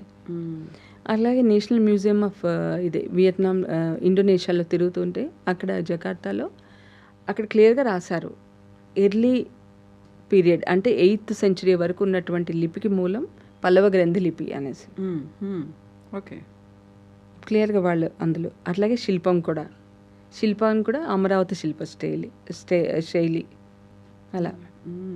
సో ఈ లింక్స్ అన్నీ ఉన్నాయి, దీనికి సంబంధించి బోల్డంత చరిత్ర ఉంది అనేది తవ్వి తీయాలి అనేది అర్థమవుతోంది. బట్ ఇక్కడే ఉందా, ఇంతకు మించి ఇంకా ఉందా? ఆసియా దేశాలే కాకుండా బియాండ్ యూరోప్ అయితే ఐడియా లేదు, బట్ పాలినేషియన్ కంట్రీస్లో ఉంది అని అంటారు. ఆంధ్రనగరి అనేసి మీకు తెలిసే ఉంటుంది, సాయి పాపనాయన్ గారు రాశారు. ఆయన చెప్తారనమాట పాలినేషియన్ కంట్రీస్లో కూడా మన తెలుగు మూలాలు ఉన్నాయి అలా. ఇప్పుడు నేను చేస్తున్న ఈ సౌత్ ఈస్ట్ ఏషియాలో కాక ఇంకా జపాన్లో ఫార్ ఈస్ట్లో జపాన్లో కూడా కొన్ని ఉన్నాయన్నమాట. ఆ జపాన్ యాక్చువల్గా నేను నెక్స్ట్ ఫ్యూచర్లో చేయాలి అనుకున్నది అలా. సో సిరీస్ అనేది కంటిన్యూ అవుతుంది ఉంటుందా? సిరీస్ కంటిన్యూ అవుతుంది. సో ఎప్పుడు స్టార్ట్ చేస్తున్నారు వర్కౌట్ మరి దానికి? చేయాలి. యాక్చువల్గా చెప్పాను కదా, జపాన్ అనేది చాలా పెద్ద కంట్రీ, చాలా అడ్వాన్స్డ్ కంట్రీ. మనం ఈ పక్కన థాయిలాండ్కో లేకపోతే ఇండోనేషియాకు వియత్నాంకు వెళ్ళినంత ఈజీగా వెళ్ళలేం. చాలా ట్రావెల్ టైం ఎక్కువ, అలాగే అక్కడ మనకు ఎక్స్పెండిచర్ కూడా ఎక్కువ. అవును. సో ఇప్పుడు దీనికి మీరు ఒక బుక్ తీసుకొచ్చారు, జగమునేలిన తెలుగు, గోదావరి నుంచి జావా దాకా ఒక చరిత్రలోకి అన్వేషిస్తూ వెళ్తూ ఉన్నారు. అక్కడ ఒక చోట ఆగాల్సినటువంటి పరిస్థితి వచ్చింది. కొన్ని కన్స్ట్రెయింట్స్ అనేవి మీకు కూడా ఉన్నాయి, ఎందుకంటే ఇండిపెండెంట్గానే మీరు రీసెర్చ్ చేస్తూ వస్తున్నారు. తెలుగు భాషాభిమానుల దగ్గర నుంచో లేకుంటే తెలుగుని ఎవరైతే ప్రోత్సహించాలి, ఇంకా ముందు తరాలకి తీసుకెళ్ళాలి అనేటువంటి ఒక ఉద్యమం చేస్తూ వాళ్ళ దగ్గర నుంచి ఒక స్పాన్సర్షిప్ అనని నేను, కాకపోతే అలాంటి ఒక ప్రోత్సాహం, ఎస్ మేమున్నాము అనురాధ గారు మీరు ముందుకెళ్ళండి అని చెప్పేటువంటి ఒక ప్రశంస, అభినందనతో పాటుగా తోడ్పాటు ఉందా? అంటే పుస్తక రచనకైతే దొరికింది నాకు ఆ సీరియల్ సెకండ్ వారంలోనే, సెకండ్ మంత్లోనే యాక్చువల్గా నేను చెప్పాను కదా అమ్మనుడిలో ఇదే నవల వస్తూ ఉంది. జగమునేలిన తెలుగు, గోదావరి జావా దాకా నవల స్టార్ట్ అయింది. జస్ట్ సెకండ్ మంత్ వచ్చేసరికి గుంటూరు నుంచి ఒక కాల్ వచ్చింది. వ్యాపారవేత్త బొమ్మిడాల శ్రీకృష్ణమూర్తి గారు అనేసి ఆయన కాల్ చేశారు. ఆయన అప్పటికే 85-90 ఇయర్స్ పెద్ద ఆయన. ఫోన్, అమ్మ నాకు చాలా సంతోషం ఇస్తుంది, చాలా గొప్పగా రాస్తున్నావు నువ్వు పుస్తకం వేస్తే మాత్రం నేనే ఖర్చులు పెట్టుకుంటాను అన్న. అలా ఫస్ట్ అంటే నెక్స్ట్ మంతే అనమాట. అంతటితో కాకుండా నువ్వు ఒకసారి రావాలమ్మా, ఆత్మీయ సభ ఏర్పాటు చేస్తాను, మీరు వచ్చి మాట్లాడాలి ఇక్కడ మా దగ్గర అని చెప్పేసి అక్కడికి పిలిచారు కూడా, మమ్మల్ని ఇన్వైట్ చేశారు. ఫ్యామిలీ అందరం వెళ్ళాము, అక్కడ చిన్న సన్మానం చేశారు. ఆ రోజు చెప్పారనమాట, నేనే పుస్తకం వేస్తాను. అమ్మనుడి వాళ్ళకి చెప్పారనమాట, నేను వేస్తాను, మీరు తెస్తే అమ్మాయి ఎన్ని నెలలైనా రాని నేనే పుస్తకం వేస్తాను, అవకాశం మాత్రం నాకు కావాలి అని అడిగారు అనమాట. ఇప్పుడు మళ్ళీ ఫర్దర్గా మీరు ముందుకు వెళ్ళాలి అంటే దానికి కావాల్సినటువంటి ప్రోత్సాహం? యాక్చువల్గా ఈ దేశాలన్నీ కూడా ఇండిపెండెంట్ రీసెర్చర్గా నేనే వెళ్ళాను. ఒక 2-3 దేశాలకైతే నేను అప్పుడు టీవీ ఛానల్లో చేస్తున్నాను కాబట్టి వాళ్ళు పంపించారు. ఆ తర్వాత కంటిన్యూ అయిపోయింది, ఏదో వృత్తిగా మొదలైంది యాక్చువల్గా, కాకపోతే ప్రభుత్వలాగా అది కంటిన్యూ అవుతుంది. ఇప్పుడు నేను కరోనా నుంచి ఏ కంట్రీ వెళ్ళలేదు యాక్చువల్గా, కామా పెట్టాను బట్ చదువుతున్నాను, ఎక్స్టెన్సివ్గా చదువుతుంటే నాకు పుస్తకం దొరికింది, యోయోయు people and ancient Indo Japanese relations. Okay. ఇది NVBS దత్ గారు 1922లో రాశారు. ఈ పుస్తకాన్ని ఆవిష్కరించింది కూడా PV నరసింహారావు గారు. ఓకే. అయితే ఆయన ఇక్కడ చూడండి, ఇది క్యోటోలో శిలాతోరణం, కాకతీయ తోరణం. ఇది కాకతీయ తోరణం. కాకపోతే మనకు కాకతీయుల కంటే ముందే శాతవాహనుల టైంలోనే ఇలాంటి తోరణాలు ఉన్నాయి. సో మనకు ఈ తోరణాలకి ఏదైనా లింక్ ఉందా అని ఫస్ట్. ఈయన ఏం రాశారంటే ఇందులో యాక్చువల్గా NVBS దత్ అని అంటే ఎవరో వేరే నార్త్ ఇండియనో ఏదో అనుకుంటాం, కానీ నడింపల్లి బాలసుబ్రహ్మణ్య దత్తు గారు ఈయన పేరు. ఈయన జియోలాజికల్ సర్వే ఆఫ్ ఇండియాకి డైరెక్టర్గా చేసినప్పుడు జపానీస్ వాళ్ళు వస్తే వాళ్ళతో మాట్లాడుతుంటే కొన్ని మాటలు ఉన్నాయి అని అర్థమైందంట. ఆ తర్వాత అలాగా వెళ్ళారు. అక్కడ వెళ్ళి యోయోయి పీపుల్ అనేవాళ్ళు 2nd సెంచరీలో జపాన్కి వెళ్ళారు. ఏషియా నుంచి. ఏషియా అంటారు కానీ ఎక్కడి నుంచి అని చెప్పరు. ఓకే. అక్కడ వెళ్ళి అక్కడ జోమోన్ అనే ఆల్రెడీ ఒక తెగ ఉన్నారు. వాళ్ళకి వీళ్ళు నాగరికతను అందించారు. వీళ్ళ ద్వారానే వెట్ రైస్ ఫార్మింగ్, అలాగే చేనేత, అట్లాగే అంటే మతం అన్నీ వీళ్ళ ద్వారా, వీళ్ళు బ్రాహ్మణ మతాన్ని అవలంబించేవాళ్ళు అని ఈయన రాశారనమాట. సో వాళ్ళ నుంచే వెళ్ళింది అనేసి ఆయన ఇంకో మాట ఏం చెప్తారంటే, మనం ఇప్పుడు వీటిని అందరినీ ఏమంటాం మనం, శిలా తోరణాలు అంటాం కదా, వాళ్ళేమో తోరి అంటారంట. ఓకే. అలాగే వాళ్ళ భాషకి కూడా మనకి దగ్గర పోలికలు ఉన్నాయి అనేసి చెప్తారు. జపాన్ పదాలలో తెలుగు లాంటి పదాలు చాలా ఉన్నాయని చెప్తారు. అదే విషయాన్ని నేను తెలుగు యూనివర్సిటీకి సంబంధించిన ఆచార్యులు మునిరత్నం నాయుడు గారిని అడిగాను. ఆయన కూడా అవును అని అన్నారు. ఆయన ఏంటంటే అంతర్జాతీయ తెలుగు సెల్లో ఉంటారు. ఆయన దగ్గర ఒక స్టూడెంట్ ఉండేదండి, ఒక జపానీస్ అమ్మాయి, ఇక్కడ ఏదో సాఫ్ట్వేర్ జాబ్ చేస్తుందంట హైదరాబాద్లో. ఆ అమ్మాయి వచ్చి తెలుగు నేర్చుకున్నదండి. తెలుగు ఎందుకమ్మా నీకు అంటే, మా భాషకి దగ్గరగా ఉంటుంది మీ భాష అని చెప్పేదంట. ఓకే. ప్లస్ వీళ్ళు యోయోయి పీపుల్ వీళ్ళది ఒకలాగా. నెక్స్ట్ వచ్చేసేసి అక్కడ నారా కింగ్డమ్ అని ఒకటి ఉందన్నమాట, నారా రాజ్యం. వాళ్ళే ఫస్ట్ రూలర్స్ అని అంటారు. అంటే చాలా విస్తృతంగా పరిపాలన సాగించిన వాళ్ళు. వాళ్ళకి వాళ్ళ ఆలయాలు, వాళ్ళ టెంపుల్స్ తోజి అంటే బౌద్ధ టెంపుల్స్ అన్నీ కూడా కొండల మీద ఉంటాయి. మనలాగే మనకు కూడా అన్ని కొండల మీద ఎక్కువగా ఉంటాయి కదా. ఈ నారా వారి పల్లెకి ఆ నారాకి ఏమైనా సంబంధం ఉందా అని ఒక నాకు డౌట్. అక్కడ భాషలో నారా అని అంటే ఓక్ చెట్టు అంట. ఓకే. ఆ చెట్టుకు కూడా నారలు నారా అని అంటారంట. నరస అనేసి ఒక పేరు ఉందండి, నరల, దాని నుంచి కూడా వచ్చిందని అంటారు. అదే కొరియన్ భాషలో నారా అంటే కింగ్డమ్ అనేసి ఉంది. సో మన నారాకి వాళ్ళకి ఏమైనా సంబంధం ఉందా అనేది ఒకటి చూడాలి. ఇంకొకటి భాషకు సంబంధించి వీళ్ళు ఏమంటారంటే, ఈ జపాన్ రాజ్యంలో వాళ్ళు ఇండోనేషియా నుంచి సంస్కృత మంత్రాలను తెచ్చుకున్నారంట. ఇండోనేషియా చెంపా రాజ్యం నుంచి ఏ శతాబ్దంలో తెచ్చుకున్నారో తెలియదు కానీ ఇప్పటికీ జపాన్ ఆలయాల్లో అదే సంస్కృత శ్లోకాలు వల్ల వేస్తారు అని చెప్తారు. సో ఇవన్నీ ఉన్నాయి అక్కడ. ఫస్ట్ శిలాతోరణం చూడాలి, తర్వాత యోయోయి చూడాలి. ఇంకొకటి యోయోయు పీపుల్కి సంబంధించి ఒక థీమ్ పార్క్ తయారు చేశారు జపాన్ ప్రభుత్వం. అక్కడ వాళ్ళ వేసినటువంటి గుడిసెలు కానీ ఇళ్ళకి కానీ పైకప్పులన్నీ మన అమరావతి శిల్పంలో ఉన్నాయి. ఓకే. అది కూడా సామ్యం ఉంది. ఇక్కడ కూడా వెట్ రైసే, అక్కడ కూడా వెట్ రైసే. ఇప్పుడు మీరు ఇలా చరిత్రని అన్వేషిస్తూ లోతుల్లోకి వెళ్తూ ఉంటే చాలా దేశాలు తిరగాల్సి వస్తుంది, బోల్డ్ అంత టైం వెచ్చించాల్సి వస్తుంది. ఇంట్లో వాళ్ళ దగ్గర నుంచి వచ్చేటువంటి రియాక్షన్స్, రెస్పాన్స్ ఎలా ఉంటాయి? ఏమంటుంటారు? చాలా బాగుంది. అంటే వాళ్ళు చాలా హెల్ప్ చేస్తున్నందుకు నేను వెళ్ళగలుగుతున్నాను. యాక్చువల్గా మాది ఉమ్మడి కుటుంబం, అత్తగారు అందరం ఉంటాం, జాయింట్ ఫ్యామిలీ. సో నేను 12 ఏళ్ళ నుంచి తిరుగుతున్నాను. ఎప్పుడెక్కడ ఉంటానో తెలీదు, ఎన్ని రోజులు వెళ్తానో తెలీదు. సడన్గా కూడా వెళ్ళిపోతాను. 2 పాపలు ఇక వదిలేయటం వెళ్ళిపోవటం అనమాట. నాకేమనిపిస్తుంది అంటే, నాకెందుకో తెలియకుండా ఇది ఆవహించింది. భావరాజు వెంకటకృష్ణారావు గారు మరి ఎవరు వచ్చారో ఏమో తెలియదు కానీ అందరం మనం ఒకటే ట్రావెల్ చేస్తున్నాం. కాకపోతే వాటితో పాటు నాకు ఇది ఒకటి తెలిసింది, అంటే ఈ దారి పట్టుకున్నాను నేను, ఇది ఇందులో ట్రావెల్ చేద్దామని అనుకుంటున్నాను. దీనివల్ల నాకు తృప్తి వస్తుందా లేకపోతే చాలా సంతోషం వస్తుందా అంటే అది వేరే. కానీ 2000 ఏళ్ళ క్రితం ఎలా వెళ్ళారు, పరిస్థితి ఏమిటి, అక్కడ వాళ్ళకి ఆ టైంలో సాంకేతికత లేదు కదా, ఎలా ఇలాంటి పడవలు చేసుకున్నారు, ఎంతకాలం ప్రయాణించారు, మధ్యలో ఎంతమంది చనిపోయారు, వాళ్ళ గురించి మనం అనుకోవాలి కదా, కనీస బాధ్యత కదా. మనం ఎందుకు వాళ్ళని విస్మరిస్తున్నాం? అంటే మనమేనా ఇక్కడ ఉన్న వాళ్ళమే తెలుగు వాళ్ళమా? ఇప్పుడు 18 లక్షల మంది, 18 కోట్ల మంది ఉన్నాం, 9 కోట్లే ఇక్కడ ఉన్నారు, మిగిలిన వాళ్ళందరూ ఎక్కడెక్కడ విస్తరించి ఉన్నారు, ఎలా ఉన్నారు? వాళ్ళు కూడా తెలుగు వాళ్ళే కదా. ఇప్పుడు మీరు ప్రయాణం ఒంటరిగా చేస్తున్నారు, ఒక్కరే రీసెర్చ్ అనేది చేస్తూ వెళ్తూ ఉన్నారు. బోల్డ్ అని మెమరీస్ని మూట కట్టుకున్నట్టుగానే బోల్డ్ అన్ని సంఘటనలు ఉంటాయి, బాధాకరమైనవి, భయంకరమైనటువంటి సంఘటనలు. వాటన్నిటితో కూడా ఒక బుక్ ఏదైనా ఉంటుందా?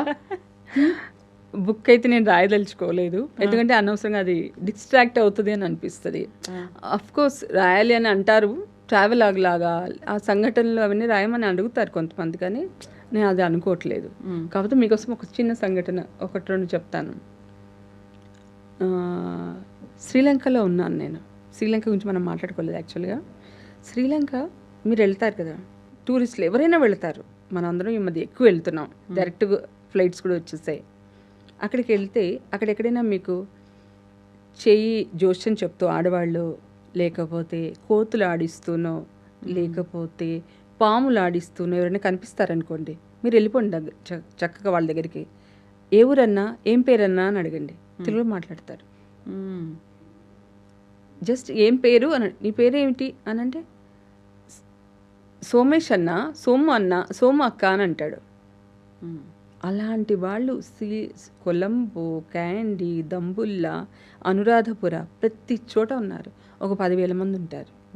వాళ్ళు ఇప్పటికీ దేశదిమ్మురులో తిరుగుతూ ఉంటారు. అంటే వాళ్ళు ఎప్పుడు వాళ్ళ నేటివ్ శ్రీలంకీయులు అని అంటారు వాళ్ళని. ఎందుకు అంటే మన రాష్ట్రాల్లో, ఈ 2 రాష్ట్రాల్లో లేని ఇంటి పేర్లు కూడా వాళ్ళ దగ్గర ఉన్నాయి. ఓకే. సో శ్రీలంక మూలవాసులు. మనం ఏమంటే ఎప్పుడు వలస వెళ్ళారు కాదు, కొన్నిట్లో మనం ఉన్నాం, ముందు నుంచి అక్కడే ఉన్నాం. అందుకనే కదా మనకు వేరే పేర్లు ఉన్నాయి అక్కడ, ఇంటి పేర్లే వేరే ఉన్నాయి. ఇక్కడ 2 రాష్ట్రాలు లేని పేర్లు ఉన్నాయి అక్కడ. సో వాళ్ళు అలా అసలు వాళ్ళు ఎంత వాళ్ళ ఊర్లు, వాళ్ళ పల్లెలకు వెళ్ళాలి నేను, ఎంత సంతోషపడ్డారంటే, కొంతమంది క్రిస్టియానిటీ, కొంతమంది బౌద్ధం మతాన్ని స్వీకరించారు. వాళ్ళు ఏమంటారంటే, మాకు మేముగా ఉంటే చనిపోయిన తర్వాత ఏం చేయాలని పెద్ద ప్రశ్న అవుతుంది మాకు.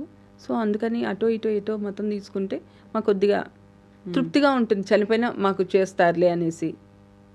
అందులో లీలావతి అని ఒక ఆమెను కలిసి ఆమె చెప్తుంది, అప్పట్లో మా పెళ్ళిళ్ళు కూడా 5 రోజులు జరిగేవి, ఇప్పుడు ఎక్కడ చేస్తున్నాం, ఇప్పుడు బౌద్ధాన్ని తీసుకున్నాం కదా, 1 గంటలో వెళ్తాము, రాసేసుకుంటాము, వచ్చేస్తాం.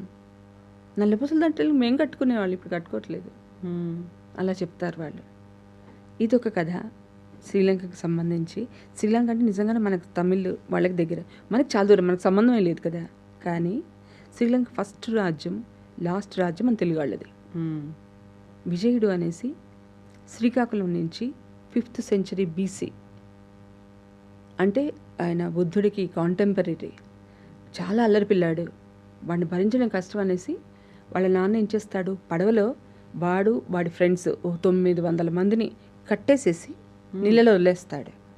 ఆడు ఎలాగో శ్రీలంక వెళ్ళి అక్కడ ఉన్న వాళ్ళతో పరిచయాలు చేసుకుని, ఫ్రెండ్షిప్ చేసుకుని రాజ్యాన్ని స్థాపిస్తాడు. వాళ్ళమ్మ పేరు సింహల, విజయుడు అమ్మ పేరు సేమ్ అదే సింహల. శ్రీలంక పాత పేరు సింహల. ఆ రాజు డెవలప్ చేసింది అనురాధపుర. అది తర్వాత క్యాండీ అనే ఒక ఊరు ఉందన్నమాట అక్కడ, మన తిరుపతి లాంటిది. అక్కడ ఏంటంటే ఒక టెంపుల్ ఉంటుంది, బుద్ధుడి ఎడమ దంతం ఉంటుంది ఆ గుళ్ళో, అందుకని చాలా ఫేమస్.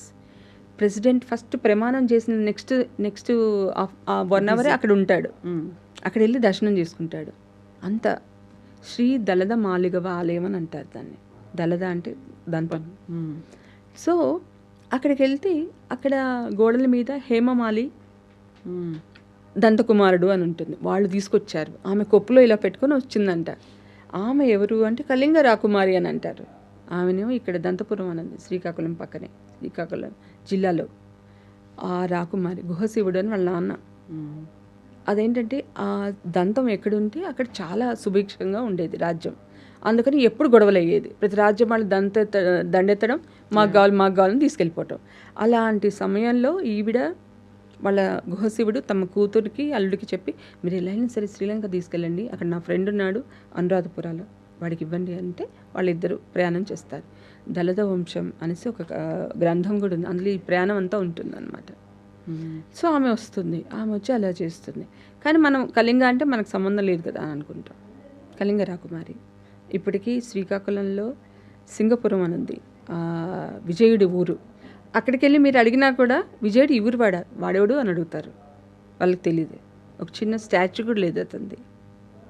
కాకపోతే అక్కడి నుంచి ఫైండింగ్ సింహబాహు అనేసి ఒక రీసెర్చ్ ఆయన శ్రీలంక నుంచి వచ్చి ఇక్కడ అంతా తిరిగి ఇండియా అంతా తిరిగి అజిత్ సింహ మొత్తం తిరిగేసేసి అతను పుస్తకం రాస్తాడు, ఫైండింగ్ సింహబాహు అనేసి. ఆ పుస్తకంలో క్లియర్గా రాశాడు సింగపురం అతను అనేసి. విజయుడు ఎక్కడెక్కడ మొత్తం తిరిగాను, నాకు కరెక్ట్గా ఈ ఊర్లో ఉన్న సింగపురం శ్రీకాకుళం జిల్లాలో అదే కరెక్ట్ అని అనిపించింది అని రాశాడు ఆ పుస్తకం. అలా ఇంకా అక్కడ క్వీన్స్ హోటల్ అని ఒకటి ఉంటుంది, క్యాండీ ఆలయం పక్కనే. మేము అక్కడికి వెళ్ళి టిఫిన్ చేస్తున్నాం పొద్దున్న పూట. చేస్తుంటే ఎదురుగా ఇలా చూస్తే పెయింటింగ్స్ ఉన్నాయి 2. ఆమె చూస్తే ఇదేంటి ఈమె తెలుగు ఆమె లాగా ఉంది అనేసి ఆమె దగ్గరికి వెళ్ళాను. వెంకట రంగమ్మ దేవి అని రాస్తుంది. వెంకట రంగమ్మ లేకపోతే వెంకటమ్మ అన్ని మళ్ళీ పేర్లు, మన తాతల మన నానమ్మలు జేజమ్మల పేర్లు కదా. వెంకట రంగమ్మ ఏమిటి అనేసి లాస్ట్ క్వీన్ ఆఫ్ క్యాండీ అని రాస్తుంది. పక్కనే వెంటనే మ్యూజియం వెళ్ళి ఆ మ్యూజియంలో చూస్తే ఆమె బట్టలతో పాటు ఆమె వేసుకున్నవన్నీ ఉన్నాయి ఇక్కడ.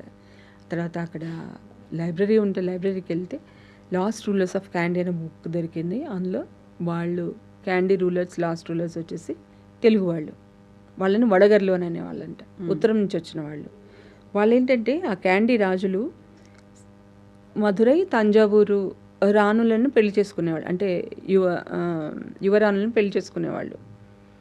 వాళ్ళకు ఒకవేళ పిల్లలు పుట్టకపోతే ఆ రాణి తమ్ముడు వచ్చేసి రాజు అయ్యేవాడు అనమాట. ఓకే, అలాగా క్యాండీ వాళ్ళు మన చేతుల్లోకి వచ్చిందనమాట. అట్లా 150 ఏళ్ళు పరిపాలించారు 4 రాజులు. అందులో కీర్తిశ్రీ అని ఉంటాడు, అతను 20 ఏళ్ళకి పైగా పరిపాలించాడు. అతను నిర్మించినవే దంబుల్లా, క్రికెట్ చూసే వాళ్ళందరికీ దంబుల్లా అనేది ఫేమస్ స్టేడియం ఉంటుంది. అదే దంబుల్లా ఆలయం, ఈ క్యాండీ దళమాలిగ వాళ్ళ ప్రధాన ఆలయం, అవన్నీ ఆయన నిర్మించినవే. వాళ్ళు ఇంకా హిందూ ఆలయాలను కూడా నిర్మించారు. కీర్తిశ్రీ అటు ఇటు 2 చేసేవాడు అనమాట. 2టికి సమ ప్రాధాన్యం ఇచ్చేవాడు 2 మతాలకి. సో ఆ కీర్తిశ్రీ గురించి మనకు అసలు తెలియదు. క్యాండీ రూలర్స్ తెలియదు, విజయుడు తెలియదు. అక్కడ హైకుంతకులు అని అంటారు, ఇందాక చెప్పాను కదా, పాములు ఆడించేవాళ్ళు, కోతులను ఆడించేవాళ్ళు, వాళ్ళందరినీ అహికుంతకులు అని అంటారనమాట. ఆ జాతి వాళ్ళ గురించి మనకు తెలియదు. అంటే మన జాతి ఇంత గొప్పది నేను అనట్లేదు. మన ప్రాచీనాంధ్ర నౌకా జీవనం రాసినటువంటి భావరాజు వెంకట కృష్ణారావు గారు అన్నారు. ఆ మాటది చెప్తాను మీకు. ఆయన 1921లో రాసిన మాట. ప్రాచీనాంధ్రులు తాము ఇతర జాతుల దగ్గర నుండి నేర్చుకోదగిన విజ్ఞానం లేకపోవడం చేత తమ విజ్ఞానాన్ని, నాగరికతను వ్యాపింపచేశారు. వారు తమ భూమి వంటి కమ్మని భూమి, తమ విజ్ఞానం వంటి గొప్ప విజ్ఞానం, తమ మతం వంటి మతం, తమ నాగరికత వంటి నాగరికత ఆ కాలంలో లేవని నిరూపించారు.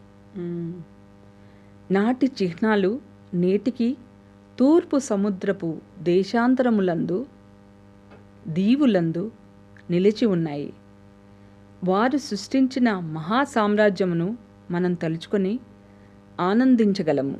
కానీ ఆ వైభవం అంతా కాలగర్భంలో లీనమైపోయింది. కాలమంతా తారుమారైపోయింది. ఆంధ్రజాతిని ఆనాడు ఆవేశించిన ఉత్సాహ సాహస శక్తులు నేడు కానరావు. వాటినన్నింటినీ కదిలించేసిన కాల ప్రభావాన్ని ఎవరు గుర్తించగలరు? దానికొక నమస్కారము, ప్రాచీనాంధ్రుల సత్కీర్తికొక నమస్కారం.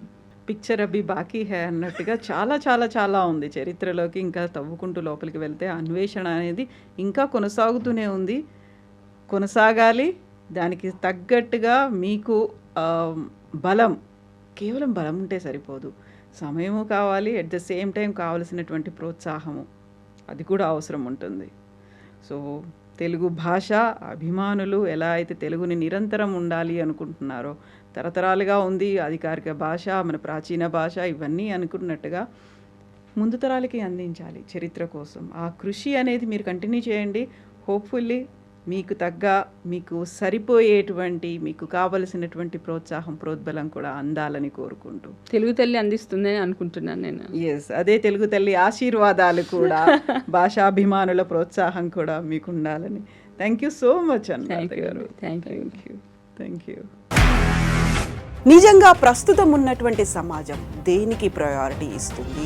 ఆర్థిక సంబంధాల చుట్టూ మాత్రమే తిరుగుతోంది. మళ్ళీ ఎన్నికలంగానే చాలా విరక్తి కలుగుతున్నాం. మంచి అనిపిస్తుంది కదా, లేడీస్ కూడా ఛాలెంజింగ్ జాబ్స్ చేసినప్పుడు చాలా బాగుంటది. ట్రాఫిక్ అసిస్టెంట్స్ గా నియమించిన ట్రాన్స్జెండర్స్ అందరితో సాల్యూట్ చేయించుకుంటున్నారు. ఫుడ్ డెలివరీ ఇవ్వటానికి వెళ్ళినటువంటి డెలివరీ బాయ్ అనిల్ పై కళ్ళ ముందు